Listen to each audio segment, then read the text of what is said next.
All teams, give it everything you got. It's time to fangirl flail with Fangirls Going Rogue. Count me in. I don't think there's anything more important in the Star Wars universe than the fans. News, discussion, and commentary from the female point of view. You call this a diplomatic solution? No, I call it aggressive negotiations. With your hosts, Teresa Delgado, Trisha Barr, and Sarah Woloski. Boy, am I glad to hear your voice. Strap in, because this is where the fun begins. I like the sound of that. Hey guys, and welcome back to episode 37 of Fangirls Going Rogue. I am one of your co-hosts, Teresa Delgado, and with me, as always, are my two best fangirl friends in the galaxy, Sarah Woloski from Skywalking Through Neverland. Are you excited about anything? I am excited that Rogue Friday just happened. That's what we're calling it, right? Rogue Friday, Force Friday, same thing. I know. I wish for them to keep the name. Keep the same name, because then you know what it is. And it's not confusing. I think online they have like the graphic of Force Friday, Rogue One, or something like that. But yeah, so it's a cool event. Now it's happening every year, so it's very exciting. It is very exciting. And I want to know if Trisha Barr went out on Rogue Friday. So Trisha, did you go get anything cool? I ordered it all online. I'm so lame. Did you get a lot of gin stuff? Of course. That's all I wanted. It's so hard. I felt like with the first movie where it's just excited and Rey and it was the saga, and this one I just don't know, and I'm afraid to buy things that for characters that are going to die. Exactly. Oh my God. That is my exact sentiments. I mean, I was thinking the same thing, is like, who do I really want? Yeah. You know, I don't know. I don't know who these people are. I need to see the movie. Yeah, that's my thing. I never spend a lot of money until I've seen the movie and fallen in love with things. So, yeah. I'm holding out. You know, one thing I'm not going to hold out for, though, is as soon as they release them, the new Rebels Funko Pops. I need every single one of those things. Those are cute. But you know what? There's something that we all three have gotten within the last month. This is true. And I was the last one. So, Sarah, this is very special for you for very important reasons. So you tell it. Okay. Well, Hot Topic had, previously released a Force Awakens collection from her universe. And she had this awesome Finn jacket that was like there and gone in like 2 days on the website. So of course, because I tend to wait around, I did not get it. Well, a couple months later, it looks like I was at a Hot Topic store with my husband, Richard, and we went up to the register because they've never been in stores to try on. And I just asked, hey, are these available online? And she's like, oh yeah, they're available now. And I was like, oh, really? And so I did what I do, and I twisted my husband's arm, and I said, I want this. Meh. And he said, okay, for our anniversary. So on October 25th, like it already came in, and I already tried it on to make sure that it fit, but on October 25th, I'll get to wear my Her Universe Hot Topic Finn jacket. And since then, I told you guys that it was available, and this is where you take it. This is where Trisha takes it. Yeah. Trisha! Sarah reversed on me after me convincing her to get the BB-8 dress back in the, what was that, it seems like forever, but I love my BB-8 dress. Yes. And now we have the matching Finn jackets, and then Teresa. I had already expressed the fact that I wasn't thrilled with the jacket because of the logo on the back. But then it was available, and I had hot cash, and I had coupons. So here's what really drove the decision, though, was that I got the Her Universe Rey dress that Trisha has. And I was like, I need something that I can wear over this to school. Because, I don't want to show off any of my tattoos and stuff on my shoulders. And I was like, oh, well, I guess I need the Finn jacket. Hello. I like our reasoning. I love it. So I got the Finn jacket, And then I started thinking about it, and I was like, well, all three of us have the Finn jacket. I know we all three have black leggings. We probably all have brown boots. We can take a picture wearing all the same outfits and do a group pose at Celebration 6. And if you guys remember, I came up with hairstyle. I came up with what everybody was going to wear. Like, the whole thing, and poses. It's true. It's true. This is going to be a production. Yes. So. Maybe we should have a Finn jacket meetup, because We Love Fine has since released a Finn jacket for men. Oh my gosh. I was like, really? Seriously? Now? Well, and here's the thing you guys were mentioning. Y'all have the BB-8. I think it's the Her Universe BB-8 dress, correct? No, it's actually the mechanic Gold Bubble dress. Yes, Yes, yes. Gold the Gold Bubble. Bubble dress. The Yes. Gold Bubble dress.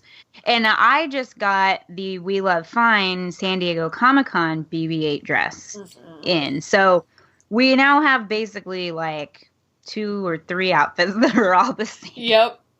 Okay, we've got day 1, day 2, and day 3 of Celebration. Our outfits for half of the day picked, because we change midway through the day. We wear 2 things every day. So at least for part of it, we're covered to be Twinkies. Or one of us could be Poe, and the other one could be BB-8. Ooh, and we could be all 3. We could be Poe / Finn, BB-8, and Rey, because we have all of the clothes to do that. there you go. I love it. Yay. Nerds. And proud. Who plans their outfits over like 9 months? Is it 9 months? How far away is Celebration? 6 months. You know what? 6 months away. Wow. We're girls. We're allowed. I have a spreadsheet, so just get ready. God, Okay. you do that. You do spreadsheets for outfits. Yes. I think you had forgotten about that. That's like double nerd. Spreadsheets. It is. Excel. It's a good program, and you can cut and paste. It works. And then I get it all organized, and then I get there and I do it completely different way. But Wow. You know what would be really cool is if you could put it in the spreadsheet in a way where you could have some sort of formula that you have, like, okay, I'm taking all of these pieces, these tops, these bottoms, these shoes or whatever, and then the formula would just randomly put together different outfits for you in different ways. You know what? That's called Cher's Closet from Clueless. Yeah. It's a computer program, I think. Wasn't she using a computer program? I think so. Does she have like a remote control or something? Yeah, it would like be a computer program. She'd choose it, she'd click enter, and then like she'd go to her closet and everything would be moving around to give her the right outfit. well, the one thing I'm excited for, and I noticed that a lot of people are talking online about how so many people are cosplaying Rey, and Rey's got 1 outfit now, 2, right? So, but Jin has like, I don't know, 8 or 9 different versions of costumes that you could cosplay, and we haven't even seen her in the movie. So really, we'll be able to do a lot of So she's got scarf up, scarf down. She's got the black outfit from the end of the teaser. So yeah, there'll be all sorts of different ways you could be Jin. We could all be a Jin and be different Jin.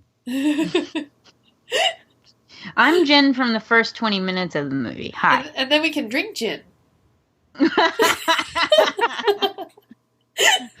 And then we can play rummy.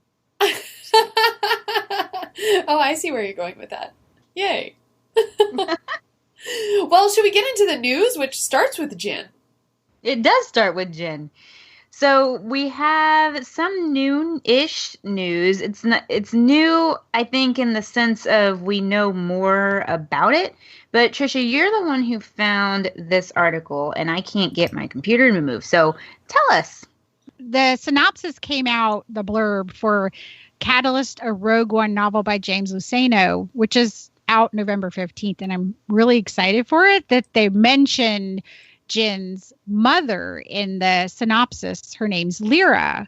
But when we've talked about this on the show, that there really aren't a lot of female characters, we were so excited to see Mon Mothma in Rogue One. And then this actress for the show The Fall, and her name is Valine Kane, talked with her hometown Belfast Live, and she talked about playing Jin's mother and shooting in Iceland and what it was like growing up watching Star Wars. And I didn't believe it was happening. So we are going to have another female character in Rogue One, and that is Lyra.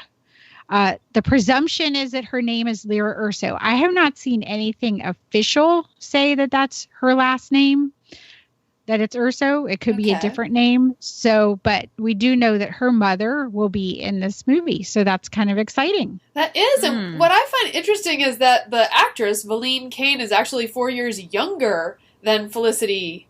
So obviously, I think we're going to see some flashbacks or something. Maybe. Well, yeah, we do see that shot in the teaser of the girl running, or that was maybe the behind the scenes reel of the young girl running, and the presumption's been that that's younger Jin, and so this is likely a scene from early on with, and Mads Mikkelsen has talked about working as covering some time in his story, so that would make sense. And she is younger. She looks a lot like her when you look at her. So yes. I am excited, and I actually tweeted a little bit recently about this was exciting news because mothers tend to get erased or they're there to die in Star Wars, but hopefully we're not continuing that trend. And my total fanfic in my head is that TIE fighter coming up is Jin's mother coming to rescue her. Wow. That's not going to be what's happened, but I just feel like it's a little bit exciting to make sure that, we knew that there was going to be a father-daughter relationship for Jin, but that there's also going to be some mother in the story. So I feel it too, that this is so late in the game that probably it's a late change that she's been added. Otherwise, they would have announced her early on with the rest of the cast. Right. Well, it's not just Star Wars where there's no parent relationships. I mean, Disney did buy Star Wars, so it is my firm opinion they have passed on the parental curse of Disney movies. Yeah. Which means that parents die. So sometimes by their sons. Ask any Disney character. Just ask them. Yeah. I guess poor Bambi's mom. Poor Bambi's mom. Poor Dumbo's mom. Poor everybody's mom. Poor Nemo's mom. Poor Nemo's mom. Oh, that one's terrible. I don't know if you saw that. It doesn't make any sense. Sharks wouldn't eat a fish that small. True. Why not? Because, what do they get out of it? A calorie? I don't know. I munch on a pretzel sometimes. I'm just you're not as big as a shark. I'm just thinking a shark needs to eat something of more substance than a clownfish. You can never eat just one chocolate-covered raisin. If I ate just one pretzel every few minutes, I might be bigger than a shark. You can't just eat one clownfish. Well, he ate all the eggs too, didn't he? Yeah, sad eggs. Yeah.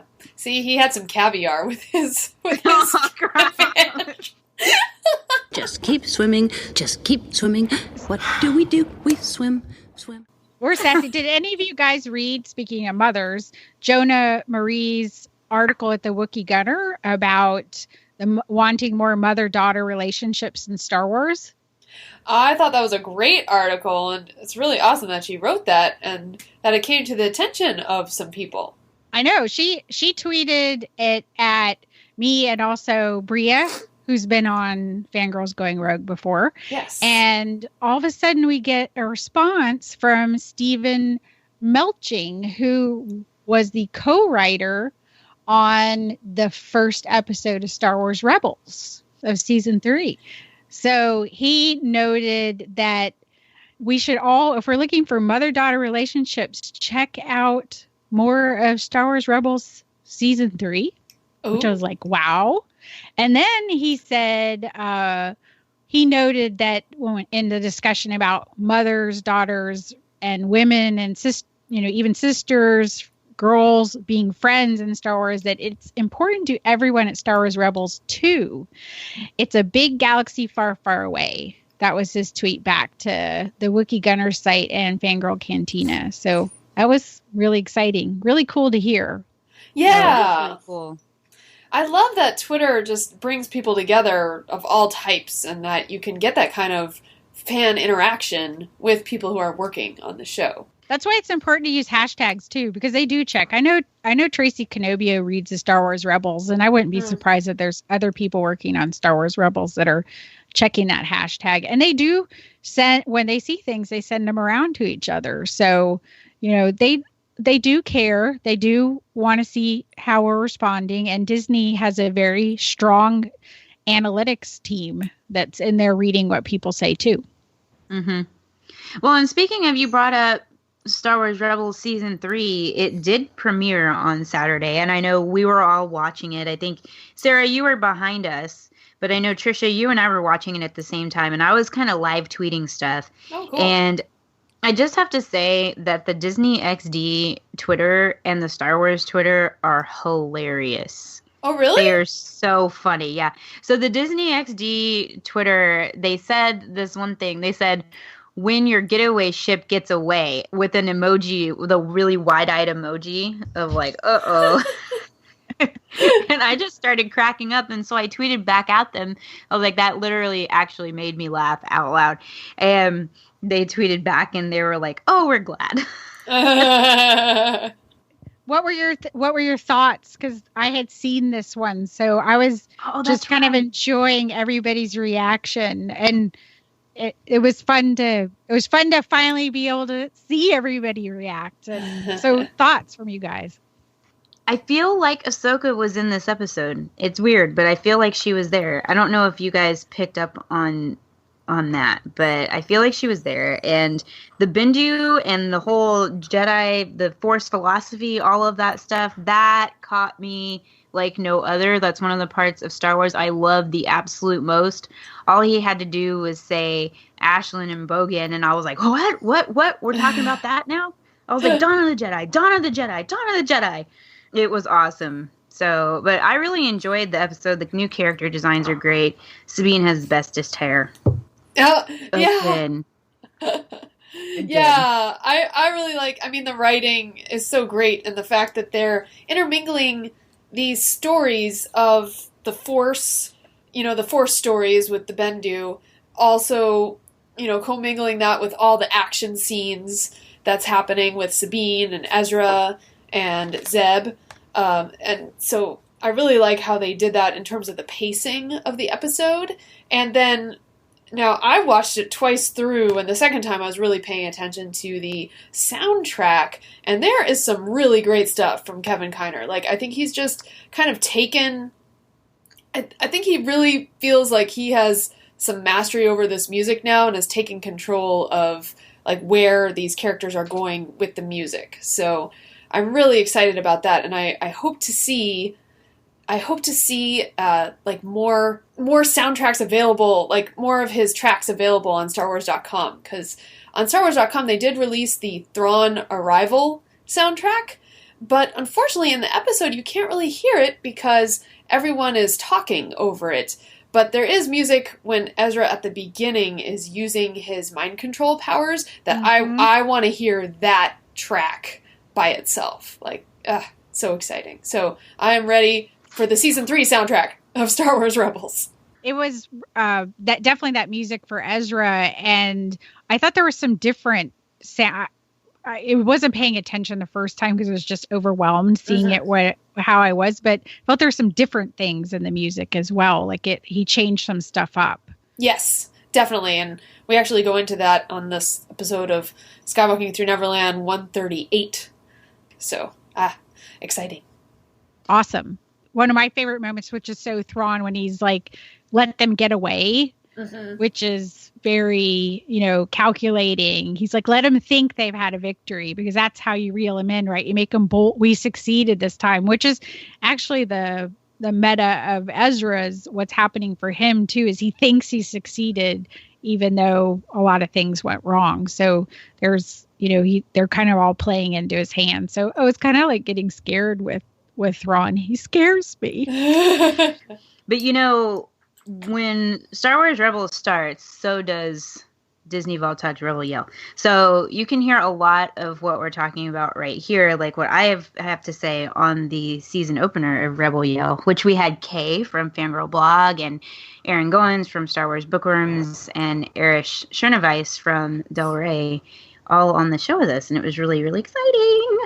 Ooh, fun. One of the other things that was interesting from the end of that was we just now are learning that Dave Filoni is no longer the supervising director of Star Wars Rebels, which a lot of people were like, ugh. I think it was Brian Young from Big Shiny Robot who found that out first, and Full of Sith podcast also. Mm-hmm. And then a lot of people followed up on it, but Justin Ridge, who's been working with Dave since back in the Avatar days, is coming on. Well, he's been there all along on the shows, and Dave is now his George Lucas, I believe is how they explained it, and he's going to oversee the whole of Star Wars animation program. So how cool is that? More animation in Star Wars that future. Means new shows. Yeah, that means new shows.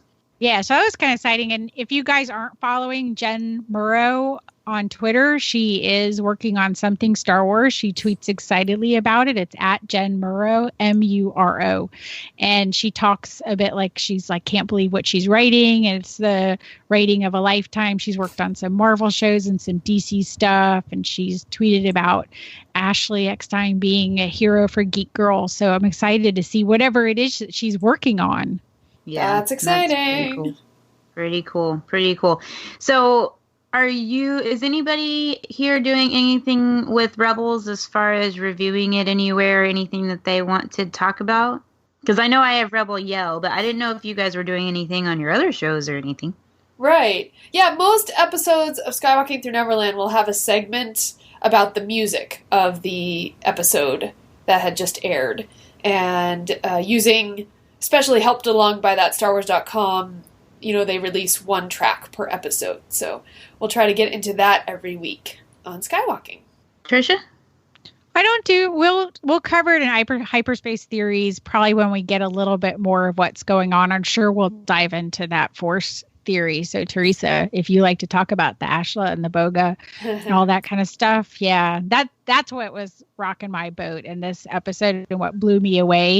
And I was so excited for everybody to see that, especially that first shot when Bendu, you don't realize he's there. He just fits into the scenery, and then he comes out of, you're like, oh wow, he's right there in the background. You didn't even see him. That was so cool. Yeah. You can catch reviews of all of the Rebel episodes over on Jedi News UK. Aaron Goins and I are returning this season to do our reviews the same way we did them last time. So for this episode, it should be up, I think. Okay. So it'll definitely be up by the time this episode comes out. Yes. So as we move forward, we've had some shakeups with Rogue One. But this is all Sarah. Sarah, you go for it. Okay. Yeah, so on September 15th, The Hollywood Reporter stated that because of the extensive reshoots, Desplat was no longer available due to scheduling conflicts, and so Michael Giacchino would be stepping up into his place. And so when I first heard the news, I just saw the tweet that Michael Giacchino would be replacing Alexander Desplat, and my head went to like, oh my gosh, that's like the tone of the film right there. That's what a composer does. So for me, I was like, oh my gosh, that's like crazy. But then I read the article and it said that it was scheduling conflicts. So what do we think? Do we think that's a cover story, or do you think it really is just scheduling conflicts and that's what they're doing? Now I'm going to struggle with the name. Michael. Why can't everybody be John Williams? Right. Which is... Giacchino has now worked on all of Disney's arms of film. Yes, because he's working on Doctor Strange right now, which will be his first Marvel film. I feel like he's very trusted, and that I do believe that the reshoots have put this movie on a different schedule, and that these people are, they're locked in early so they can be put somewhere, and they do try to be flexible. That happens, but there might have been other commitments and he just couldn't get to it, or there might have been a difference of opinion. They're not going to, if there was a difference of opinion or they want a different tone, they'll never say that. Right. It's, these people are all professionals. They all do a really good job at what they're doing, but it feels like Disney is going towards some trusted sources, bringing in Tony Gilroy to work with Gareth Edwards. They've been very careful not to discuss that they would be undermining Gareth as a director, but at the same time, they're drawing in a really experienced screenwriter who now has screenwriting credits. So again,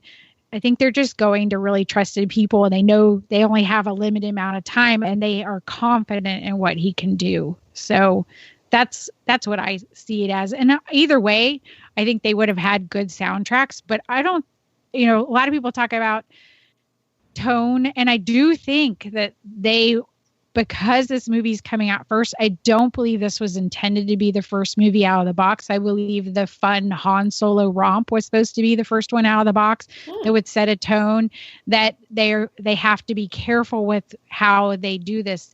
Disney still needs, when we talk about making money, Disney still needs parents to bring their kids to this movie, and a war movie isn't necessarily a choice that parents are going to make. So they do, no matter what people say, they were going to be struggling with tone in this movie and where it ended up. So that might be an issue, could possibly be that it is. I don't think it's any reason to be alarmed or upset. It's just they're getting a really good composer to come in and polish this movie up to the top that it can be. I'm curious. I actually haven't been able to listen to the episode, Sarah, of Skywalking Through Neverland where you debate it. So I'm looking forward to it. What episode is that for people who do want to get into a further thought? Yeah, so if you're really interested in what these two composers can do head to head, and just interested in this whole Rogue One debate here, on Skywalking Through Neverland, episode 137, it's entitled The Great Rogue One Composer Debate, and we actually play different tracks from different movies that these composers have scored, and really go into, the differences and what they each would bring to this film. And it was really, it's a really great discussion. I loved it. And also on this episode, it's kind of the film music episode, we also talk Star Wars Rebels, the season 2 finale music. So, it's a really fun episode. I had a lot of fun editing all the music in. So, have a listen. So let's jump into this story that we got about box office for Rogue One.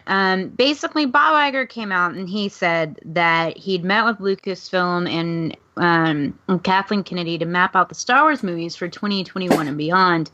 And we did learn that they have a slate of films all the way through 2020. So we know Rogue One, A Star Wars Story is coming up this year. Star Wars Episode 8 will be out in 2017. The Untitled Han Solo Story will be in 2018. Star Wars Episode 9 will be in 2019. And that there is a 2020 Star Wars film. Not 2020, the news, just the year 2020. But it was interesting because I had always assumed that this was already the case, so it kind of threw me off. I was like, wait, I thought that was already what was happening. But in addition to all of this, it came out of what Disney's really expecting as far as the box office for Rogue One. And they said, or Iger stressed that which unfolds before the first Star Wars, is not expected to match the box office returns of The Force Awakens. That movie racked in, we know, $2.1 billion globally. And they've never felt that it would do the level that Force Awakens did, but based on the trailers and the posters, he said the level of interest in Rogue One seems to be as high as it was for The Force Awakens. So they're confident. I mean, I think they're okay if it does, pretty well. I mean, if it does even half of that, right? If it does even half of what The Force Awakens did, it's going to be the best movie of 2016. Because 2016, if we're being perfectly honest, has been terrible for movies as far as them bringing in money. It has not been a good year. Huh. Just no. Poor movies. Well, I love on Forbes.com, Scott Mendelson, he really covers a lot of the box office talk for Forbes, and he like had this whole stream of articles after The Force Awakens came out, but he had an article called Rogue One, A Star Wars Story is the Year's Great Box Office Mystery, and I love what he says about this, that Rogue One, it's a test case as to what you can get when you slap the Star Wars name on a somewhat standalone story that doesn't star Skywalkers or Solos. So it's like Disney's testing the waters here. Like, does a Star Wars movie have to have Skywalkers, or can it just say Star Wars and people will go? Mm-hmm. Well, I mean, they kind of did that with the Jungle Book. You know, they did this whole, like, let's try out a person with animals and see if people go. Well, but the Jungle Book is, people knew the story at least, and we know the universe of Star Wars, but we don't know the characters. So that's the kind of where they don't know. There's no precedent. There's nothing in the history of movie making. Usually they can say, oh, well, this is sort of performed that way, and this is a darker version of following on the lighter version of the Hunger Games or whatever. They can get an idea, right? But they don't have anywhere to go. I don't think that this will be the number one movie of the year. There's a lot of other big stuff. There's Harry Potter coming. Obviously, it's a new start for people, and in that universe to come back. And there's some other movies that could break out in that time too. So, but I think their expectation isn't necessarily what the box office is. It's what it will do to get people interested in coming back, because people have a level of trust with Marvel. I'll go to a Marvel movie because I think that they're doing a good job, right, and I'll take the risk. So people were like, I'm going to Star Wars because of nostalgia and I want to see it in the theater again. But this establishes what happens when they don't talk about the Skywalkers and Solos? What happens when they do something different? So they have to build that level of trust. So really, probably the expectation is not to come back with a fan reaction like the Phantom Menace, where people were like, I just don't even know what this is. It wasn't what I expected. So they want to at least foster positive relationships with the fan base going forward, that the non-saga movies will be enjoyable. Yeah. Mm-hmm. It's similar to how the casual Harry Potter fans are like, oh, neat, Fantastic Beasts and Where to Find Them is going to be a story in the Harry Potter universe, because they just want to go back to the Harry Potter universe, Mm-hmm. I mean, I'm a diehard Potter fan, so for me it's much more than that. But I think there are some people that are just excited to be able to be in that world. The one thing I thought that was interesting from Bob Iger talking to the Goldman Sachs Communicopia conference is that he said the director has pitched the 9th movie, which we're presuming is episode 9, because that's what's coming in 2019. He did not say Trevorrow. Oh? And no, he did not. He said the director has pitched the 9th movie. And I don't know why he wouldn't say the name, but I have hope at least that he's said that they made him, even though he had the job, pitch his idea. So if that's who it was, if it was Trevorrow, but the way he phrased it was very curious to me. I'm not starting conspiracy theories. I just think that it was that we can have hope. And you know what?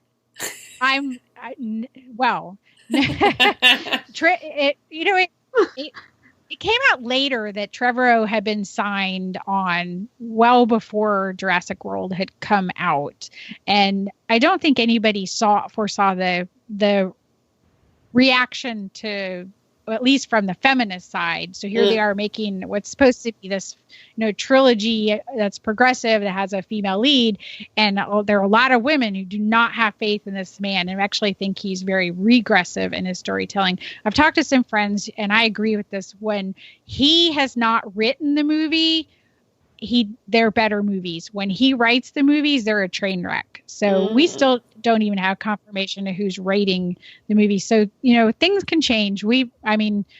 There's probably plenty opportunities for people to get trankified and be removed from a Star Wars movie. So, yeah, that was just really great. Thank you for that. That was funny. Here's the thing, though. If he is the director, I fully expect, just for grins, that there may be a woman in high heels running somewhere. I'm just saying. High-heeled boots, maybe. And if it is, I would die laughing of, like, Easter egg. Wow. I actually do think that that on the margins, the story group is going to affect that. You remember when we first saw, there were shots of the Maz's Castle Cantina. There was a costume that looked very Hut Slayer Leia. That was removed from the movie. It wasn't in there. It wasn't in the final press stuff. So, I think they do come in and tidy up some of those silly things that happen. Nice. I love that you use that term. I just finished Bloodline, so I was like, whoo. And I read it through audiobook, so it was even cooler. The way that they said Hut Slayer in the audiobook was really neat. Did you like the book? Oh my god, I loved it. Claudia Gray can just write all of my Star Wars books from now on. Yeah, I agree. Like, just every single one of them would be fantastic. As a matter of fact, Claudia Gray retweeted my tweet about women mothers getting nullified in Star Wars. Oh, awesome. Really? That's awesome. Wow. Yeah, and that book itself, that's the one shining example of where, Leia as a mother and a politician and balancing and a wife and doing all those things, I thought she just nailed it because, we always talked about when we were criticizing an expanded universe that Han and Leia always had to be together, and that really hogtied a lot of things that happened. And sometimes they would just do silly things because they were together. And I'm like, but that's kind of the thing. They're not always going to be together. They're their own independent people who love each other. And I thought she nailed that in Bloodline. She knew what he needed to be, and he knew who she needed to be. And that's kind of the amazing part of what can happen in relationships. So it was great. Yeah. I love you. I know. We talk a lot about toys on the show. Teresa, I remember back when the Rebel stuff was coming out, before we even knew about the show, we talked about the toys and what we could and couldn't get. And we're so excited we can get all of the Rebels characters as Funko coming up. But did you guys read this Advertising Age article on that the licensees have learned their lesson from last time around, and this year they are going to remember that women buy Star Wars toys? Yeah, they better. Monopoly. I think they learned their lesson, and also Disney Parks have learned their lesson. Because just today, the Disney Parks blog announced their Rogue One merchandise that will be available as of Rogue Friday. And if you look at that actual article on the Disney Parks blog, the very first picture is like all these women's apparel items. There must be like 15 items. And then they go down to the men's apparel, and it's like 2 t-shirts. So I think they learned their lesson and went a little overboard too. Which is a good thing. No, but that's good. The Disney Park stuff, and I'm so excited, but also kind of scared because I'm going to be at the parks in early November at Disneyland, and I'm just like, oh, look at all the things I must have. That dress, those leggings, that weird coat weird thing. Like, I don't know what some of this stuff cool. is. Yeah. The leggings are cool. I'm talking about that kind of like shawl jacket shirt thing that's next to it. I'm not exactly sure what that is, but I need it. The hoodie, because it has a cool shape. I'm just like, we need to go with lots of money. Just saying. Can we tell us it's any of the stuff her universe stuff, or there is some stuff? Yes. Okay. Yes. I was assuming. So. Go ahead. Okay. I can tell you what it is if you want to know. There was a article that was written by, I believe it was Katrina Dennis on StarWars.com, where she got to interview Ashley, and Ashley talked about her universe exclusives to the parks that are coming out. So there's a Rogue One dress that's in sort of a black and green. It kind of looks like Death Star plan type-ish sort of prints. That was cool. That is her universe. The shirt directly below it in this article, it has the Rebel logo and sort of a rainbow tie-dye with an X-wing flying through the middle of it, and it sort of drapes down in the back. That is also her universe. Then there's some other stuff that is not pictured on here that is parks exclusive, but it's not on here because it's not exclusively Rogue One. But she has some other items that are coming out, and you can hear all about that on the latest episode of Galactic Fashion. I don't remember the number, but it'll be the one that comes out for September. Oh, nice. So, but I know we talked about our jackets earlier, but have you guys picked up anything recently that you are really excited about? My BB-8 beanbag. Oh, I saw a picture of that. Oh my gosh, that looks amazing. Yes, Pottery Barn beanbag, Star Wars BB-8. I'm sitting on them right now. Oh, do they have a Wookiee beanbag there? I don't think so, but they should. And they should have an Ewok one. Yeah. I've seen, as much as I love BB-8, I think that a Chewbacca beanbag would be perfect. And because you could hug them. Yes. Yes. Oh, I have a story about some of the items I tried to get. So I finally went to Kohl's. I made it to Kohl's to check out the Her Universe Marvel workout line because I joined a new gym and I'm taking classes, and when you're in class, you want to look cute. So I went to find that Her Universe Marvel workout gear, and it turns out that, yeah, if you want Her Universe Marvel workout gear, you better go when it's immediately available at Kohl's, because otherwise it goes to the clearance and then it goes away, and the the ladies in the store laughed at me. Yeah, that was gone 3 weeks ago, and I was sad. Oh, my. I know. I waited too long. How rude. I know. How rude, how rude, how rude. So I well, felt if you bad. really want to, Mhm. you can go to thinkgeek.com and you can get spandex shorts and a sports bra with Vader, R2, and BB-8, I think. That's true, but I have this thing about trying things on. I know. I like to try things on. I've got curves. I just need to make sure it fits. So that's me. So that's my story of a failed attempt at getting some merchandise. Mm-hmm. So, for me, I picked up the Funko Pop vinyl number 104, which is Rey with her lightsaber on the snow base. And you know what? This has been driving me crazy. I can't remember the name of that place. Does it have a name? Starkiller There it Base? is. See, I've just been calling it the snow base for the past couple days because not I Hoth. can't remember anything. Yeah. It's Yeah. Hoth with trees. Hoth with trees. Hoth with trees. So that's pretty cool. I got that. And then by the time we release the show, I will have the Hallmark Christmas Death Star tree topper with remote control and the BB-8 ornament. Wow. Does it shoot like Death Star beams or anything? This tree No, but it's pretty cool. It actually has feet, so you can plug it in and you can use it as just decor in your house, if you wanted to all year long. So I'm going to put it on my sofa table. But it has a remote, and it lights up different colors. And it plays this main Star Wars theme and the Imperial theme, and you just push the remote that's in the shape of a Imperial cog. And so you just push the remote, and it lights up and makes this stuff. And it is so loud.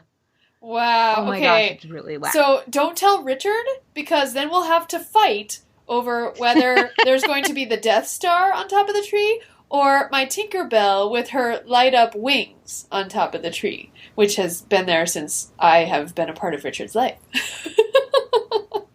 Because I couldn't pick Tinkerbell or Death Star. Well, you can have the Death Star out. You can just have it in a different part of the house. I think maybe we'll do that. All this Christmas stuff, Rogue stuff. I know. It's almost. I'm not complaining, but sometimes it's hard to choose. I know. It really is. It's hard. Yeah, and one thing back to the Disney parks, one of the best things for us as female fans who wanted more stuff was that Disney parks have bean counters. They sit there and they look at who's wearing what and how much stuff have. And if you walk around, when I was at Disneyland, there were so many people, women, walking around in Star Wars shirts, any type of Star Wars shirts. And they have to notice that. And I remember going to Star Traders last year, and I was like, oh, there's more stuff. Wow, that's really cool. Now it's like crazy. There's just it's like they figured it out. Okay. They do a lot of stuff. I kind of wish they would get more light side stuff, because it seems like Darth Vader everything's black, and Teresa's like, no. Teresa loves it. but I like the black stuff, but there are times when I'm like, there were just like a little bit more. And light side, it's always like BB-8 or R2-D2, right, or Chewbacca. I don't know. There just seems like there's some type of there's something that I haven't found that I'm still looking for, that they make on the dark side that I would like to see on the light side, which is, I don't know, a little bit more of those understated, where it's kind of there in the pattern that you could see Darth Vader, but it's not black, right? Necessarily like red, or I don't know. Rey wears that kind of gray at the end of the Force Awakens. That, I don't know. There's something there. I'm waiting for the person to create it. Yeah. Mm-hmm. They do a lot of really cool things with silhouettes for the dark side, and I think you can do that because of the capes and all of that. And they just do some really cool stuff. And I agree, though, there definitely needs to be something for the light side that is just as cool. Well, I'm sure if we wait long enough, something will pop out and we'll be like, yes, I must buy that. That's when I wait. I wait until I have that moment. I don't. I have problems. And then we'll peer pressure. Each other into getting it. It's true. Which is why we all have BB-8 dresses and fin jackets. Exactly. Now, do you guys remember getting your very first Star Wars thing? I'm just curious if you guys remember. Yes. I remember. I was in middle school and I went to band camp.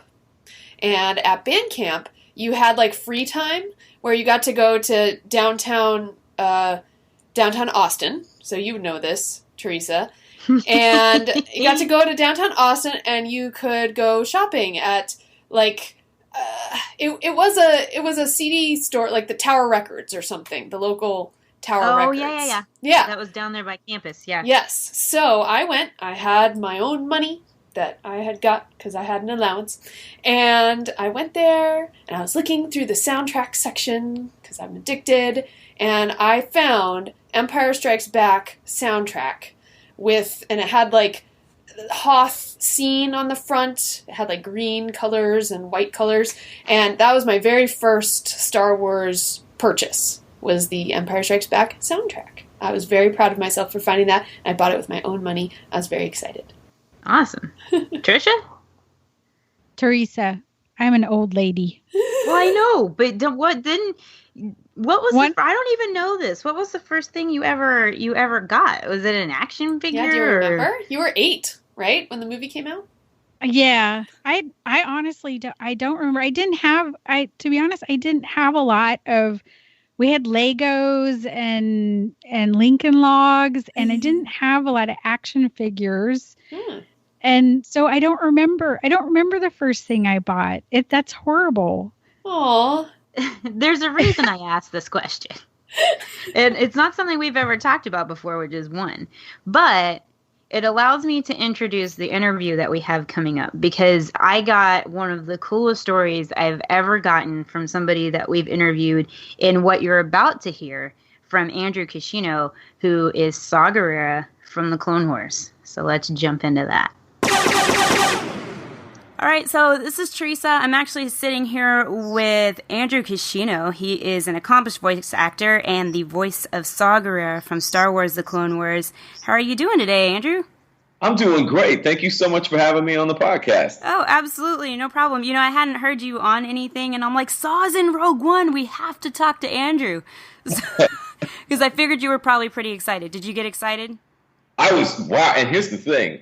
Because as you know, dealing with... there's a very, very tight lid on everything Star Wars. So even as somebody who's been in the series, I was not aware that was going to be the case. So the day you found out was the day I found out.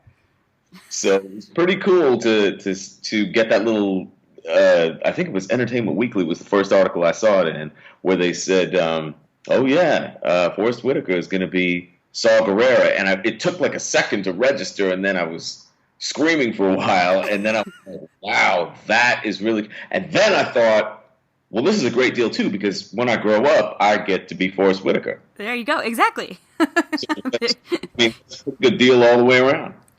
So why don't, for people who don't know who you are, give us a little bit of background on your career. I know that you've done some stuff with being a rapper and producing hip hop, but also, with voice acting. So how did you get involved with all of that? Well, when I was born in Toronto, and I came up in the seminal hip hop movement in Toronto, where guys like Maestro Fresh West, the Dream Warriors, Michie Me, all of the first MCs out of Toronto got signed to labels. And I was actually the very first hip-hop artist signed to a Canadian major label. Oh, wow. Yeah, so pretty cool to be a part of that kind of the seminal formation of that scene. I dropped an album in 1991. On A&M, and then another one in '94 on Sony, and toured all over the place. Did shows with everybody from Naughty by Nature, Leaders of the New School, Ice-T, KRS-One. All the. If you're of a certain age, you know who these people. Yes, are. I do, because I am in that age range, so I totally. There you go. But that's, all of those guys and women, extremely talented women in the hip hop scene. I was extremely fortunate to be a part of that, and that was the beginning of sort of where I funneled all of my artistic expression. One thing about voice actors that's really cool is that pretty much all of us come from backgrounds that are pretty diverse as far as artistic expression goes, but it all informs the way we approach voiceover. I mean, whether it's stand-up comedy or improv or music or, whatever it is, all of us have those backgrounds. And so we bring something different to that. So, I did my thing in music, and then in around 2000, I came out to Los Angeles and met Vanessa Marshall.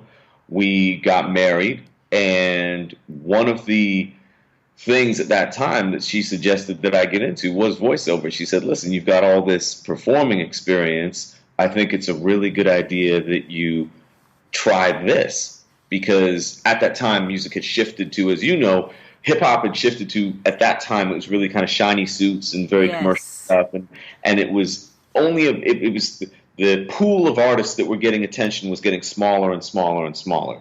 So I was like, yeah, sure, I'll give it a try. So I took about a year's worth of classes, got signed to CESD, which is the only agency I've ever been at because they treat me like family. That's awesome. And since 2003, that's all I've been doing. So That's I've been awesome. very, very fortunate to be a part of that, and very, very fortunate to be surrounded by great people and to learn from great people.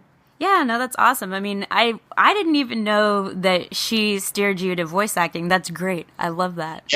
And she was tremendously encouraging. All the stuff where a lot of everything from just even the encouragement, excuse me, but also the technique, like the very sort of mechanical things that you have to learn about voiceover.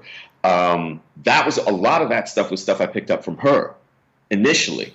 Obviously, I learned stuff from being in classes, but watching her, because her career was in full stride when I had built her at that time. I had built her a home studio. I was just watching what she did, like how she broke down copy, how she approached different kinds of voiceover, whether it was commercial or narration or promo or animation or trailer, and seeing how she put her own spin on it and going, oh, okay, I see. So this is how you do that. And then applying the skills of performance that I had with music and translating that into voiceover. That's awesome. So what were some of your early projects that you got to work on? First project I ever was on was, I think, EverQuest 2. Oh, nice. Yeah. And that was, this actually, you know what? That's a great question, because the first straight out the gate, I got 3 jobs, all doing voiceover for video games, and one of them was EverQuest, and I'm trying to remember what the other 2 were. But what had happened in sort of in a scheduling kind of, I guess, a mix-up, I did 2 in one day and was scheduled to do another one the very next day. And the thing is, video game sessions are 4 hours long, and they're usually really, really vocally stressful. So by the end of that day, on the first day, I was in a lot of pain. And by the time I got to the second day, I actually lost my voice halfway through the session. Yeah, well, because for video games, don't you have to do a whole lot of like screams and things like that just stress your vocal cords like crazy? Absolutely. And unlike doing, say, a cartoon where you have like for example, like Clone Wars, where it's very consistent and logical how the narrative goes because you're doing the story, right? In the video game, you're just doing the lines because they're going to insert those lines where the people who are coding the game are going to insert them all over the game. So there isn't really sort of a sense of, temporal logic, for lack of a better way of putting it. So you will do an hour or 2 hours of kind of, the regular kind of, hey, we got to handle this situation. And about 2 hours in, you're going flat out for broke where you're screaming and yelling and doing all the dying efforts, the attacking efforts, the injured efforts, the wails of pain, et cetera, et cetera, et cetera. Hit with stick, hit with brick, lit on fire, electrocuted, chopped to pieces, all that stuff. All that stuff comes at the end of the session. But yeah, by the end of it, you're not only sweating, but your voice is kind of shredded, but also it's actually strangely emotionally draining too. Because you have to channel those things in an instant. So you're vacillating between these emotional extremes in a fraction of a second, and when you're done, it feels like you've been put through the ringer. Mm-hmm. So it's really rewarding work, but you really lay it out there when you're doing it. So you are a Star Wars fan too, correct? Yeah. So what's your first memory of Star Wars? Gaining entry to a theater through alternative means in order to see the film. Nice. So you were alive when the film came out, correct? When it first came out. I'm sorry, what? I was what? You were alive in 1977 when it first came out. Oh, a lot. I was kind of like, I was thrown. I was like, yeah. No, I'm just checking because I wasn't, because I was born in 1985. So I missed okay. All of that. So how old were you in 1977 when it came out? Wow, you're going to get me to say my age now. Huh? I am, yeah. Because it always helps to know generations when it comes to Star Wars fandom, because you can tell what kind of a Star Wars fan is based on how old they were when they first saw their very first Star Wars film. Huh, interesting concept. I like that. I was 7 years old. Nice. I have friends that were older than you, so when Star Wars came out, so you're good. You can't see me, but I'm exhaling now. Thank you.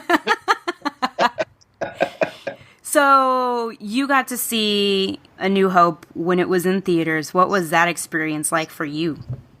The way that movie was done, the way that it was executed, I don't think there's ever been a movie that I've thoroughly bought into the premise and the world as I did with Star Wars.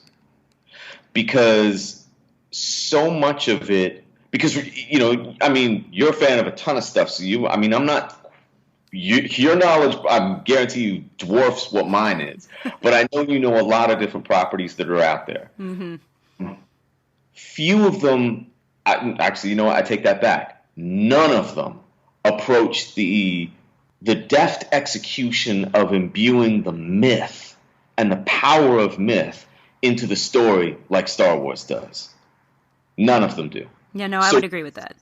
Right. So when I saw that, in very simple terms, the only way I could really sort of convey it in words would be like my little 7-year-old heart was pounding and my eyes were the size of dinner plates for the whole time. Quite literally, it was magic. but you would play games with your friends where you were trying to just, it was like you wanted to step into that world. Like you were recreating those things over and over and over again because they were stamped inside your brain and they touched something and resonated something inside your soul that was so powerful because it's something that as human beings, I honestly think is sort of almost coded genetically into us. Mm-hmm. The degree of that myth where it touches something where for thousands of years, you could show somebody from thousands of years ago, hypothetically, and they would go, I still get it, and I still feel it. Yeah, no, I'd agree with you. So did you do the whole toy thing as a kid and getting the toys when they first came out and all that stuff? Well, I didn't really do that because, that was something like we didn't really have a lot of money. Yeah. So my mom came across some gently used figures, and, my mom was like, she broke her back for us. And she knew how much we loved it, like loved the whole idea of Star Wars and the movie and everything about it. And she came home one day with like a Stormtrooper figure, an Obi-Wan Kenobi figure, and one of the Luke figures. But you know how it had that sort of like that tiny little tab that you push the lightsaber out? Yeah. Yeah, the lightsaber was gone. But it was like at that age you didn't care because again it was like you were one step closer to being in the pool. You know what I mean? It was something like it didn't matter because it was given with love, and I knew she probably went to extraordinary measures to get it, and she did it out of such love and care to give me those things. And I didn't care that the cape, Obi-Wan's that PVC cape that came with was dust. That thing had probably been gone like 30 seconds after it came out of the package. There was obvious wear on the plastic and stuff, but I didn't care because it was like having a piece of that world that I could connect with. No, I totally feel you. That was a really amazing, amazing thing. So do you have anything now that is part of your Star Wars fandom that you own, that you got, and you're like, yes, I have this? That's a great question because, and I don't want to sort of say that, give you the kind of corny answer to that. Corny's always good. Oh, strap up because it's about to get corny. When I went in on the first day to the Clone Wars session, right? Dave Filoni was there, and I was just incredibly excited, right? But I stood there and I was looking around the room, and I'm standing on one side of me is Ashley, on the other side is James Arnold Taylor, on the other side of me was D. Bradley Baker. Oh, cool. Yeah, D is, oh my God. Way to be surrounded by voice acting greatness all in one room. I love them both, and D is one of those guys who, like, I just wish we had grown up together because I just vibe with that guy. He's such a he's such a wonderful and utterly brilliant human. Like, he's just so brilliant. He's one of the smartest people I've ever met. But I stood there and I had a moment where I kind of zoned out, which I shouldn't have done because Dave was explaining the plot. I zoned out for a second, and I actually got really emotional because I remembered the moment when my mother gave me those figures. And I remember being in that moment, and I look back and I thought, there's no way that 7-year-old Andrew could have possibly conceived that I would be a part of Star Wars canon one day. And if I told 7-year-old Andrew that, his little heart would have exploded. Like, he probably would have cried his face off. And that, to me, is the thing that I take away from it the most, because I think even having something like, when my mother gave me those figures and, coming up through dealing with all kinds of adversity and what have you, is the things that I cherish most are the things that nobody can take from me. And that's like the memories, the experiences, and things like that. So being in that room and getting goosebumps and seeing everybody open their mouth and hearing those voices and then stepping in and owning it and being Saw Gerrera that for me is the thing that I take away, that I keep in an impenetrable part of my chest, that is my favorite part about it. That's awesome. Well, before we get into talking about Saw, because we're totally going to do that, we had a question from one of our listeners. Her name's Amanda, and she wanted to know if your music career influences the way that you approach doing voiceover. Okay, well, what's up, Amanda? Good question. It absolutely does. Hip-hop is a way of life, and one of the wonderful things about it is, if you've listened to it for a long time, and you listen to guys who, not about the champagne and the money and the cars, but guys who have, and women who have woven incredibly powerful narratives and stories, and expressed things of incredible beauty in their rhymes, that's woven into who I am. So when I've done roles like Storm Shadow on G.I. Joe Renegades, or I've done roles like I played Janja on The Lion Guard. One of my favorites that you do, just so you know. Thank you. I'm so glad you like that. Thank you so much. When you listen to characters like that, I'm not sure if anybody else hears it, and certainly Saw Gerrera, I hear in me, there's the chip on the shoulder. There's I come in here ready to eat everybody's lunch. Yes. I'm ready to lay it down and be like, there is that grittiness and that strength and that the perseverance, the toughness, the willingness to climb over whatever necessary to get to where I need to go, that I will not be broken or taken. That's Janja. That's completely Janja. Totally Janja, except for the fact that Janja could really benefit from a little better planning in a lot of episodes. A little bit. All right, so let's talk about Saw. So what was it like auditioning for the Clone Wars and then getting the role? Okay, strap up, because this is, oh my, you're going to die. When I got the copy, obviously everything is all governed by confidentiality agreements, right? So I got the copy, and I was like, and it said in the corner, CW. It said CW.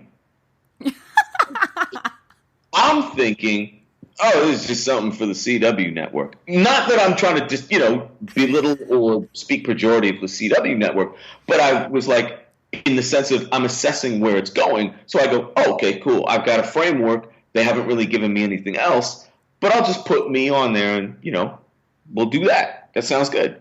So I did it, and didn't really think much else of it, because there was no other information on the page.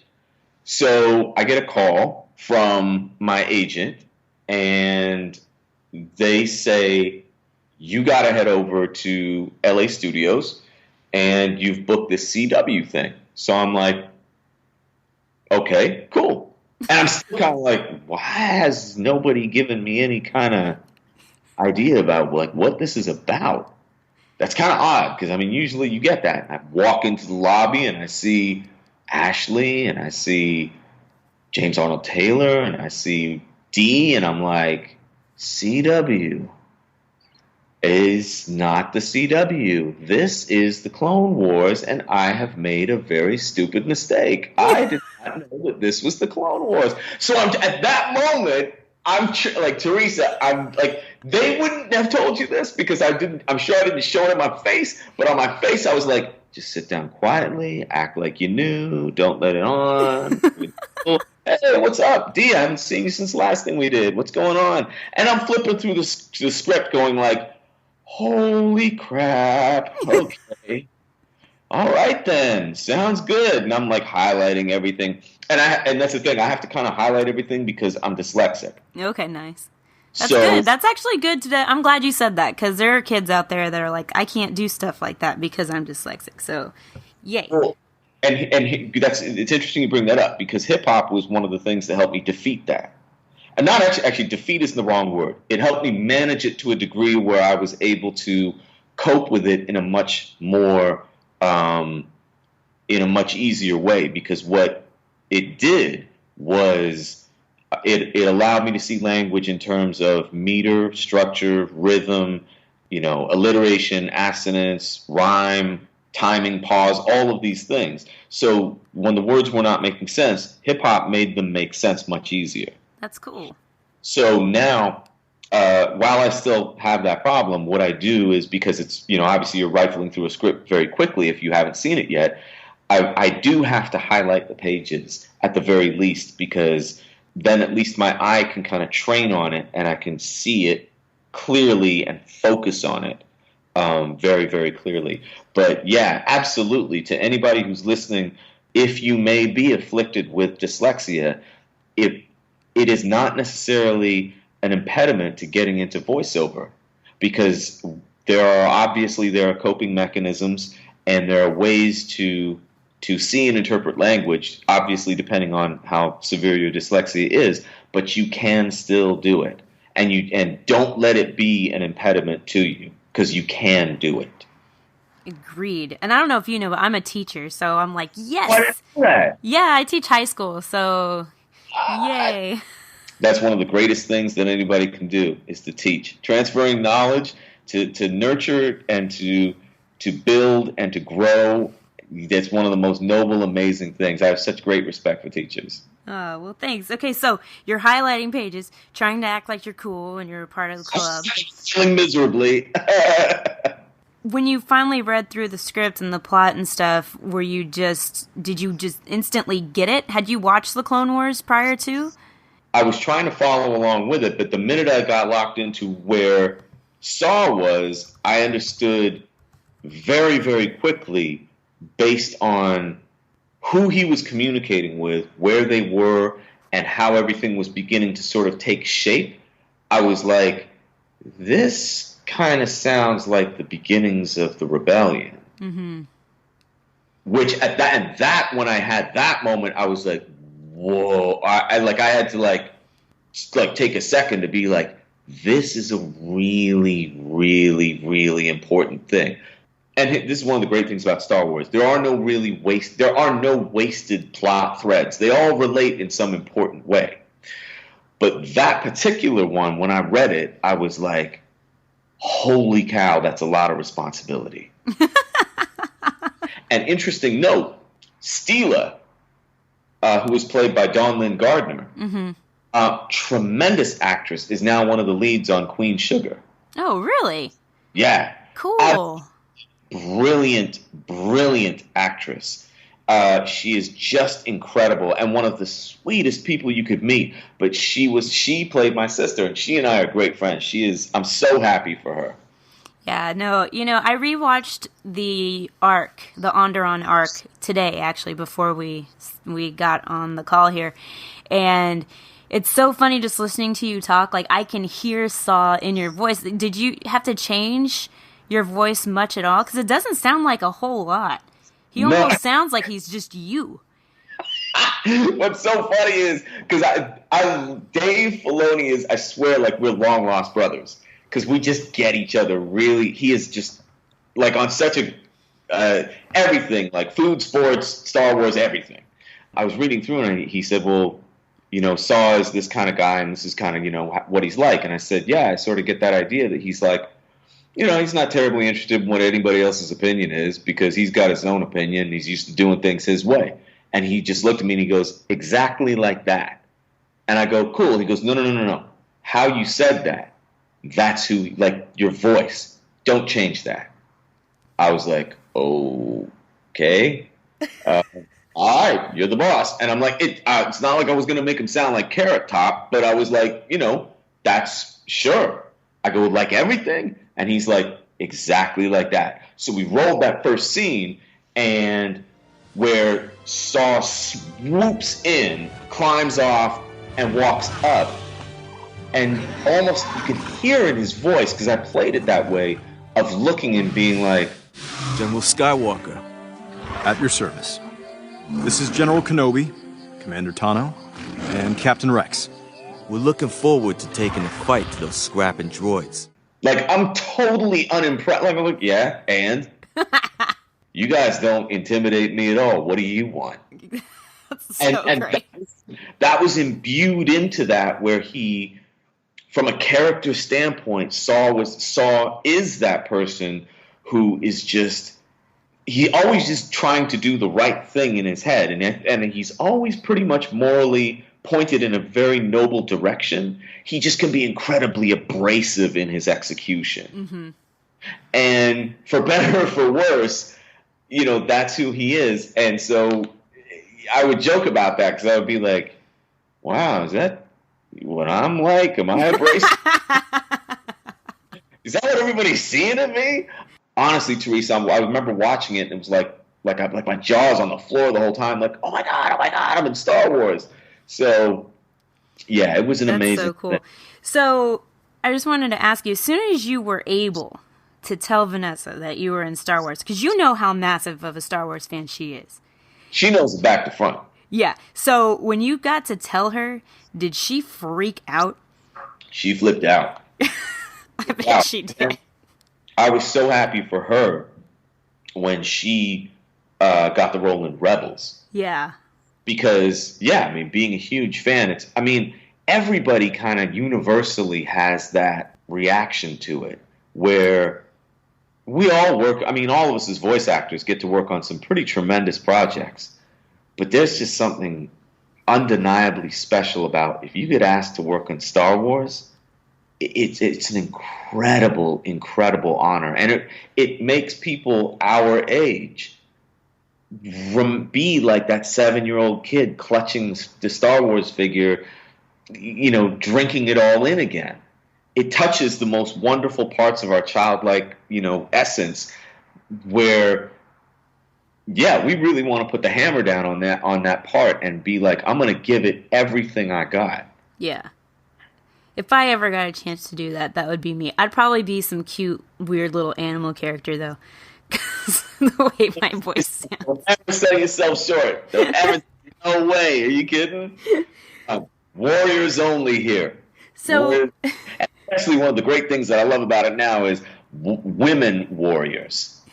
Well, yeah. It's become such a big thing, and it's just so cool that, I don't know, I really like Saw's character because he embraces, like, Steela as being a strong female character. And when they vote her to be the one that's in charge, he gets upset, but then he sort of comes around, And I think it was more of like a pride thing rather than a I don't think you can do it thing.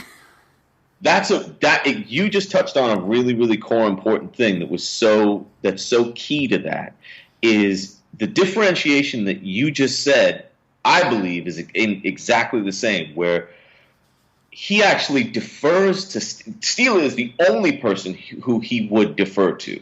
Mm-hmm. Only person, because everybody else, like Lux, everybody else, he's just like, yeah, whatever. But her, he will defer to her, and she is an uncompromising, strong, sure leader. She is alpha,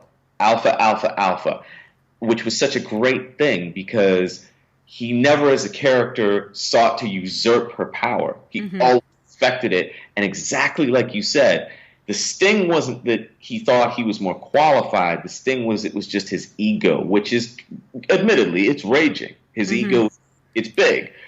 But what is his ego rests on, which is his sense of right and wrong and understanding what needs to be done, realizes that there is nobody more qualified than his sister to do it. So he defers with great respect to her. Yeah. And I thought that was such a wonderful, realistic, and important message to send people. So at the top of the interview, we kind of touched on your reaction to finding out that Saw was going to be in Rogue One. Another one of our listeners, her name's Patty, she said, did you ever think that Saw would become such an important character in a live-action Star Wars movie? No, it's Patty, right? Yes. Patty, what's up? No, I never did. And there was never any clue about a character from the animated shows translating into live-action the live-action movies. And because it had always been mentioned, that thing has always been, it's been bandied about. Many people have said it and postulated, could it be, is it possible? Which character would it be? And Saw's name was never really in the mix for that. Not that I was like, but you just, of the names that you would hear that people would say that they would like to see translated, Saw's name really never came up. But when I got over the initial freak out of seeing, like, it being announced that Saw was in the movie, I kind of thought about it for a second. I thought, yeah, but that actually makes sense. Mm-hmm. Was sort of the kind of, for lack of a better way of putting it, the OG of the whole movie. It makes sense that when you see that what is going to happen, he's still there. And good and bad, he represents the very beginning of that movement. It's like he ties everything together very nicely. Mm-hmm. I can't even begin to explain what an incredible honor it is to have voiced the first character to be translated into the live movies. Well, and you know that Forrest Whitaker probably has watched you as Saw so that he can get a better understanding of Saw. That's gotta weird you out, like, a little bit, or excite you or something. For me, I'd be like, oh my God. Oh, are you kidding? It was one of those moments where you have the initial freak out, and then you're like, that's so cool. And then you kind of freak out again, going like, oh man, that means he was like watching me. Like, watching and then you start thinking, okay, an actor of Forrest Whitaker's caliber watching me. At that moment, I'm racing through my head going, oh man, like, I hope I just don't suck. Yeah, right. I hope he isn't looking at anything, rolling his eyes going, this guy's really terrible. Because I know he's going to be incredible. Yeah, I mean, I'm so excited for the movie. I cannot wait. So if you got a chance to work in Star Wars again, is there any kind of a character you think you would want to play? Wow, that's a good question.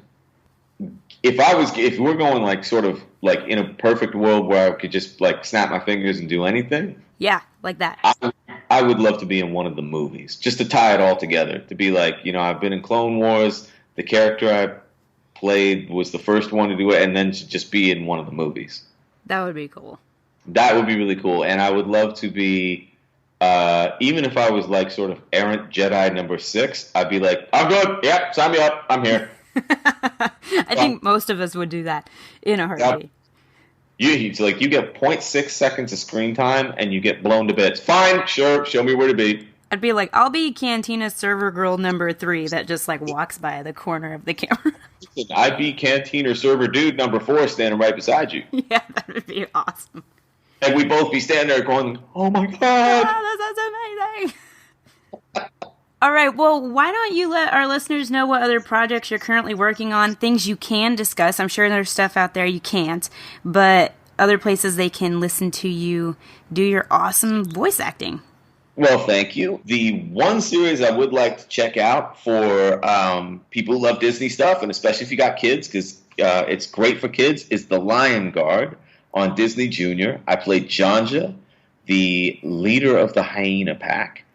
There is some more music that I have coming out. I'm working on an EP now. I've released 2 videos so far this year, so working on that. There's some video games that I've done, but because of very, very tight confidentiality things, I can't say anything. Right. So yeah, very, very grateful for that. So certainly looking forward to Rogue One. Incredibly happy to be not only doing voice acting, but actually writing music also in The Lion Guard. Really? I didn't know that part. I mean, I love The Lion King's my favorite movie ever. And so when The Lion Guard came out, I freaked out. And I've recorded every episode. And I watch it. And I buy all the things that I can find. I'm like a little kid again. But I didn't know you were doing music. Did you find a stuffed Janja? Because those were really hard to find. No, I've not found a stuffed Janja. I want a stuffed Janja, though. I'll see if I can track one down. Because they went missing. They went like... you couldn't find them real quick. But there was an episode that I wrote where Beshti, the hippo, is rapping, and I wrote that. Awesome. Yeah, so I've been writing music for the show, which is just a wonderful thing to bring everything full circle and to be like, to have so much fun writing things for kids and just enjoying it and fully diving in and having fun with it. And everybody on that show they're just such wonderful, amazing people to work with. And then there's, the stuff that I'm doing that I've kind of revisited, So I wanted to put out kind of a hip hop EP of like stuff now where I'm at in my life. So, and I can send you the links for those videos. Oh yeah, please do. We'll put them in our show notes and stuff. Yeah, I wrote, produced those, and actually shot and edited the videos myself too. Yeah, send me over all that stuff. We'll put it in there. So if people wanted to follow you on social media, you're on Twitter, I know for sure. I am. On Twitter, I am at big_Kish. So that's BIG_KISH. On Instagram, I am at Spherical, which is SP as in Peter, HERYKAL. And hit me up. Say hi. So, well, it was awesome having you here. Thank you so much. Oh, thank you so much for having me. This was great. I'm so glad we got to chat. Shout it out to the social media from Teresa and Trisha and Sarah. Shout it out, fangirl shout outs. All right, guys, I'm excited because Bob Roth, he's one of the creators of the Freemaker Adventures, he listens to Fangirls Going Rogue. Or at least he listened to the episode with David Collins. Yay! Because he tweeted back at us, Fangirls Going Rogue, at FG Going Rogue, and he said, thanks for the shout out at David W. Collins, fun podcast. So he obviously listened to our Fangirls Going Rogue, David Collins priority transmission episode. That was so much fun. I loved talking to David. Wow. I mean, because you don't realize how broad his kind of just his geekdom is. Yeah. And it's all Disney geekdom and animation and all that kind of stuff. That was so much fun. Yeah, he totally fit right in with us ladies. Mm-hmm. As a matter of fact, Connie, she tweeted at us and she said, listen this morning and agreed. Very fun interview with David W. Collins. Much laughter and insights. Definitely recommended. So thank you, Connie, for giving us a shout out. We always appreciate that. And we love when people, they respond and say that they loved listening to an episode. Yeah, and Kai Charles, who is at Yogi Kai, she said, I get so happy when I hear people talking about loving #Freemaker Adventures. Today, it's at David W. Collins on the new Fangirls Going Rogue. Thank you, Kai. And I had kind of wanted to know what people thought about it, so people were replying. And I'm really glad that she brought up Freemaker Adventures. Definitely. Yeah. And apparently we, Fangirls Going Rogue, we, our beautiful, beautiful icon that Sarah created, is on the Chickafant stateroom door on a Disney cruise right now. Tweeted that to us. Thank you, Chickafant, for representing. And I got also Team Hoojibs on there and Skywalking podcast on there. So that's fun. Thank you for putting us out there. And we all want to one day go on a Disney cruise. Absolutely. And, well, we do have the opportunity. If you ladies want to join me September 17th, 2017 for a Disney cruise, because that's going to be a Skywalking Through Neverland / Stories of the Magic podcast cruise. 5 days to Baja, Mexico. And if you want to hear more about this cruise, please head to episode 134 of Skywalking Through Neverland, entitled Skywalkers Sing. And you'll hear all about it. And one last shout out. Thank you, Brian M. Sims on Twitter, because you always give us feedback and how much you enjoy the show. And we appreciate that. Commenting on the amazing interview with David W. Collins also. So thank you for the feedback. We appreciate it. It makes us smile. So should we roll it, Rob Dellinger? Absolutely.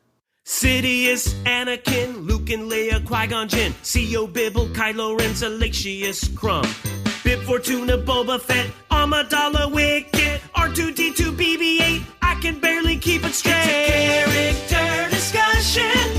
It's the Fangirls on Character. It's a character discussion. So for this particular episode, since Star Wars Rebels started back up and Ezra is having a little bit of a challenge, we decided that we would talk about Ezra for this character discussion. And let's start off with his new look. He's no longer Padawan Blueberry, guys. No, he's grown. No. His torso is grown. He's got his hair all cut off and he looks all weird. He looks all weird. See, I think he looks older. I think he looks... Dare I say it? Dare I? Oh, I'm scared to say it.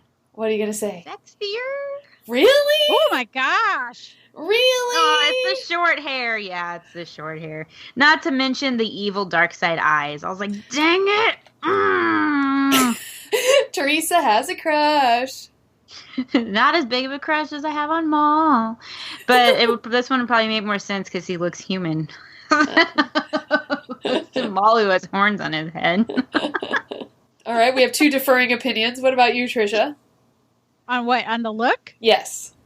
The look says everything. It shows you times past. He's changed.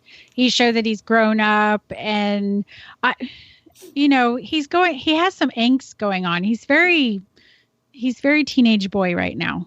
Yes. But what I find interesting about that is because he has the Force, his teenage mood swings can be pretty dangerous, especially if he has a Sith holocron in his back pocket.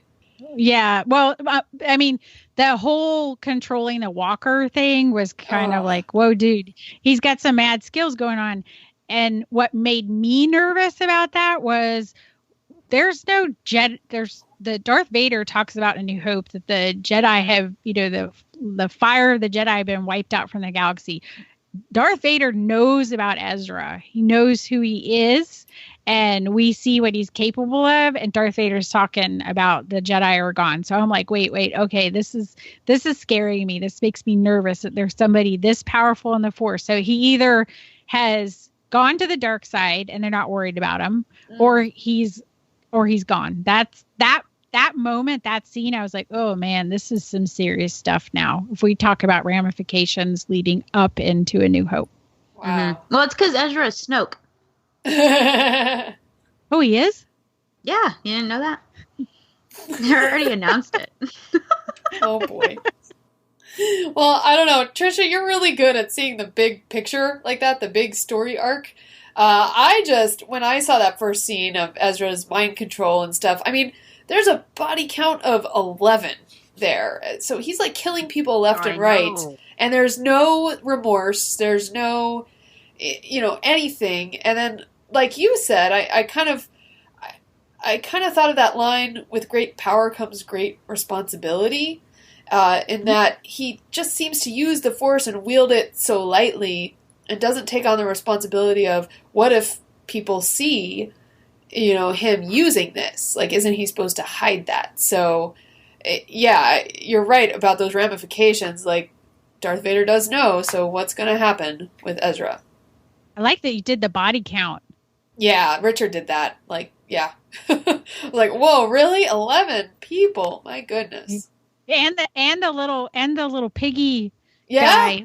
He's kind of he's a casualty of it all, and Hera sort of scolds him for you should know the Ugnaught. Sorry, I knew what he was. That you should know that there's somebody else, what your mission entails, but there's still not that kind of sense of somebody died when he went in for this mission. So it's all kind of, you wonder maybe if they all have seen Ezra as, this good kid, and it's very much like Anakin, where they're not willing to accept quite how far gone he is, because he reminds me very much of Anakin leading into Revenge of the Sith, where he's going to justify the ends for what he does to get to what he thinks needs to happen to make things right, to save his friends, to protect the people he knows. Definitely. No, I completely agree with you. Not only is there Anakin likenesses, but there's definitely likenesses to Lord of the Rings with him. And we know that. We know that Dave and the team like Lord of the Rings. We know they use that. But there was this moment where he's like, so, what'd you do with the holocron? How's the holocron doing? I was like, okay, ring obsessed. Well, he's probably, he's addicted to it. He's addicted to it.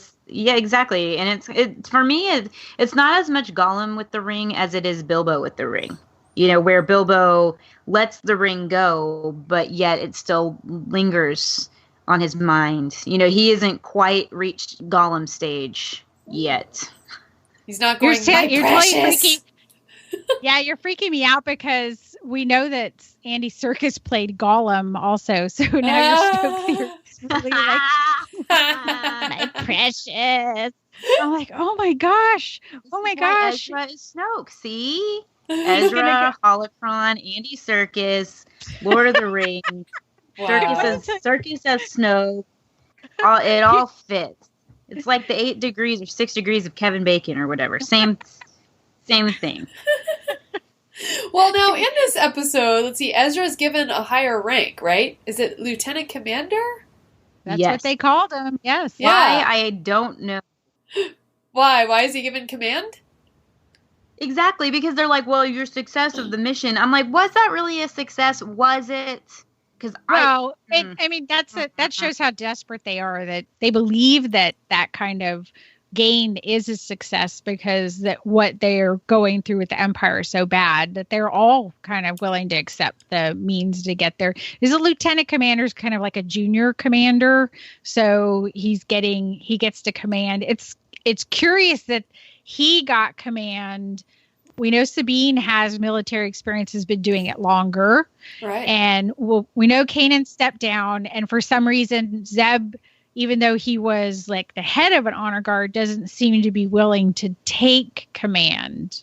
That's how I see it. And also Rex. There's some reason they're relying on a Jedi to do this for them, which, in the end will it end up, costing? Will it hurt them? Does Thrawn use that to his own advantage, that what they want to do? Obviously, Maul's gonna play into this later on.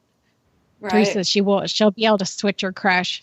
But it just it feels like he was very. There's this point where Kanan is struggling with his own coming to terms with everything, and then Ezra is trying to come with terms. And is it too late? Like, has he gone too far that Kanan, he says, I'll always be there, but maybe he won't always. Maybe it's too late to turn him around. Right. That's what I'm wondering. At the end of the episode, Kanan says, I'll always come back to Ezra. And Ezra says, I know. And, Ezra kind of seems to be back on the right path, but is he really? That's what I'm wondering. Like, did the holocron really get to him?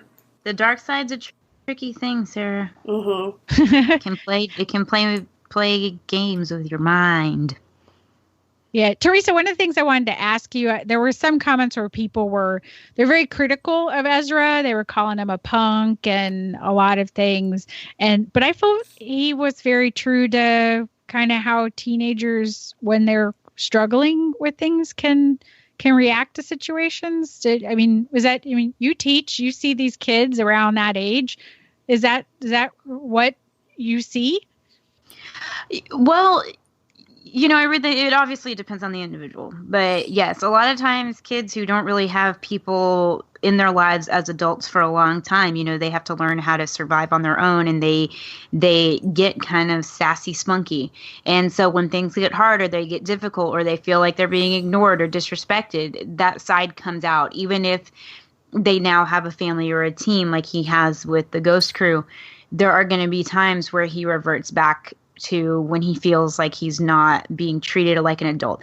Teens like to be treated like they're adults, whether they are or not, but they like that respect. And so, he was given that respect, but it's case in point, like the way he was acting. And then at the end, when Hera's talking to him and basically demotes him and said, you screwed up. Teens know when it's time to back down and when it's time to accept what their consequences are. And if you notice at that point, he just hung his head, because he knew that he had done things the wrong way. He knew it. And he let down that front that he had because he has respect for Hera as his surrogate mother almost. Right. So I think that's exactly it. Yes, he was being a little, punk, I guess is a good word. But come on, we've all been punks. Yeah.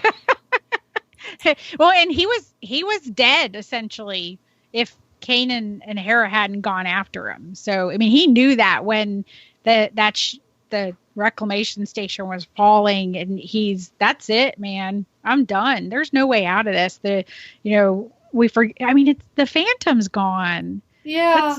That's like sad. I feel like it's a character. They killed a ship. Well, don't be too worried. Don't be too worried. There have been people who have found new Lego sets with a new Phantom design in them. Ooh. So there will be a new Phantom, most likely. That's cool. Well, that makes me feel a little better, at least for the ghost that its little buddy is going to be back. So I feel like that was like its little kangaroo buddy, baby kangaroo, the Phantom. Indeed. Wow.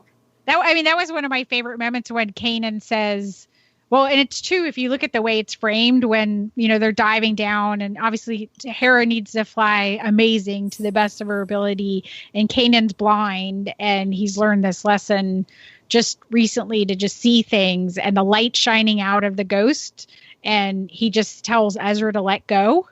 And that's essentially, if you were going to look at it as a storytelling framework, if they're doing this in the first episode, that's basically what it's going to come down to at the end. Whatever choice Ezra has to make, it's going to be about letting go of the things that he's holding on to right now, which is the loss of his parents, potentially what's going on with everybody else in the Ghost crew, the things that are kind of, and like you said, Teresa, earlier on, Ahsoka's there kind of in what has happened to her. He was there. He experienced it. He knows how terrifying Vader is. He looked up to Ahsoka, and she chose to be what she was and not use the dark side, and she died.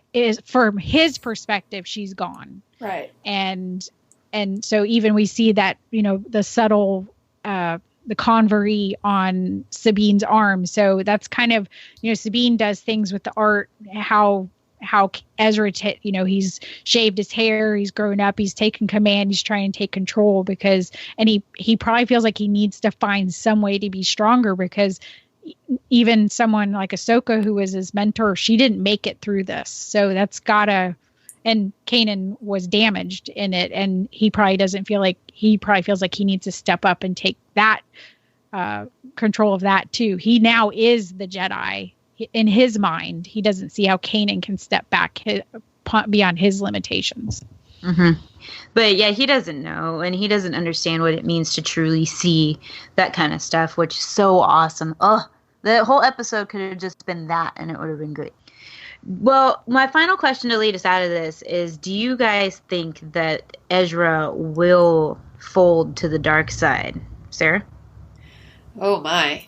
All right, I'm just gonna pick one and say no, because I'm good, so I can't see anyone falling to the dark side. Even you, Teresa. Okay, Trisha. I believe that because this is a children's show on Disney XD, that there are certain conceits, and that one of them will be that Ezra won't die in this show, and that he won't fall to the dark side. So that's just simply a conceit of that it's animation on a station aimed at kids. You're much more positive, because yes. I'm like, bye. Been nice knowing you, Ezra. You think he's dark side? I think he will. I think, yep, because he's Snoke, so that's why. I'm just kidding. All right. I see it. I don't know. I just keep running with it because it's funny. Because there's no way. So ridiculous. Wow. I have to say, when I did a library event this 2 weeks ago, there were kids and adults, and you're looking at just people who aren't necessarily in the kind of the weeds of Star Wars that we are.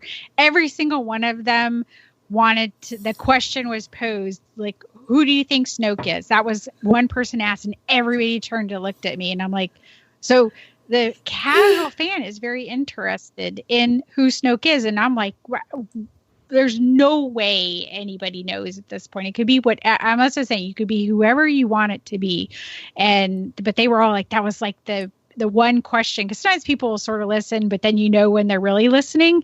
And that was that question. And then the other question was, who's Rey's parents? And so I had to flip that question around because I'm not going to give an answer. I'm just, I say, like, who do you think?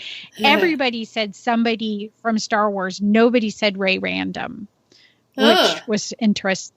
So, but everybody, every theory we had heard, and pretty much every theory I'd heard on Snoke, except for Ezra, came up and from these people. And then everybody had a different opinion on Rey, but nobody said Random. Everyone believed that she was related to somebody in the movies.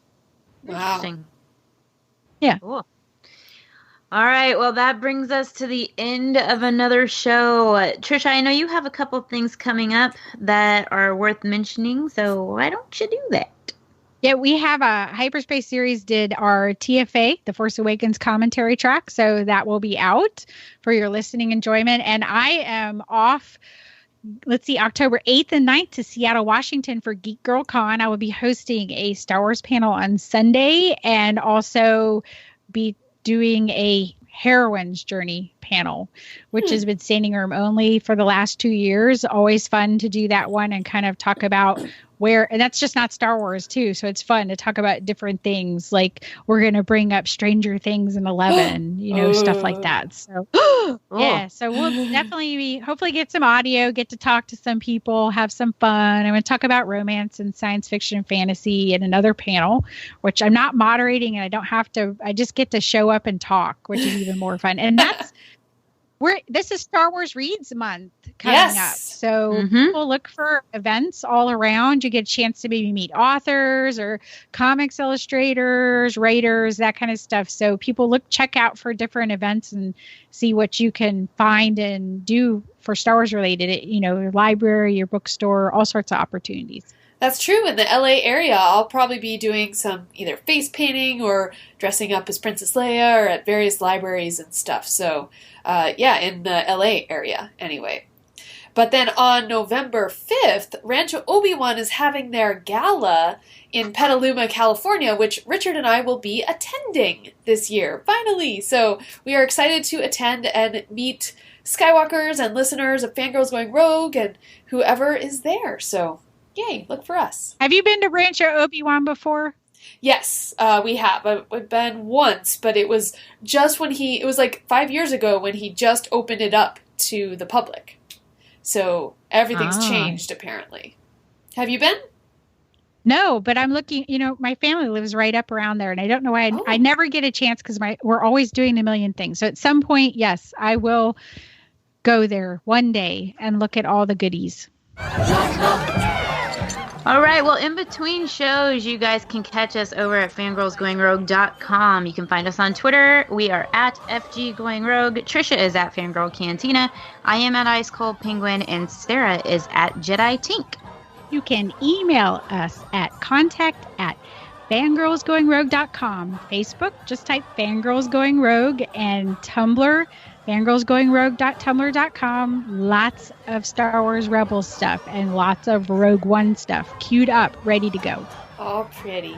And on Instagram, we are at FG Going Rogue, and you can leave us a voicemail at 331-21-EWOKS. And please go to iTunes or whatever podcast you have and leave us a positive 5-star review and tell us how much you love this episode. And if you didn't love it, don't leave us a review. Thanks. Oh, wow. And now I think it's time for our pajama party with some gin. Sure. Okay. So until next time, everyone. Da da da da da. Yub. Yub. Yub. Yub.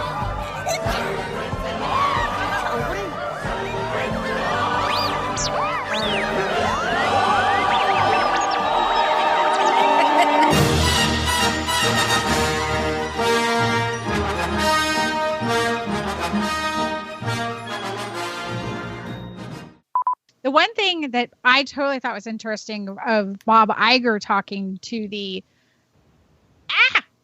my screen goes out right as I'm going to say it. Uh-oh. Ooh, that was a nice segue. Why I asked that. Yeah. That's why I asked. Yeah. La la la la la la la la la la.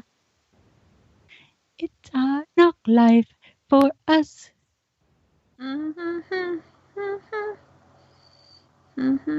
Speaking of Cats, I'm really excited that Cats is coming back to Broadway. Sorry, go ahead. So for this particular, okay, I'm ready. Ready? Okay. Ready, go. So for this particular, ready? Okay. Ready? Go. Ready? Okay. No, are you really ready? Yes. Ready. For real? Okay. For real. Da da da da da. Yub. Yub. Yub. Yub. Yub. Yub. Yub. Yub. Yub. Yub. Yub. Yub. Yub. Da, da, da, da, da, da. Okay. Cue the happy music.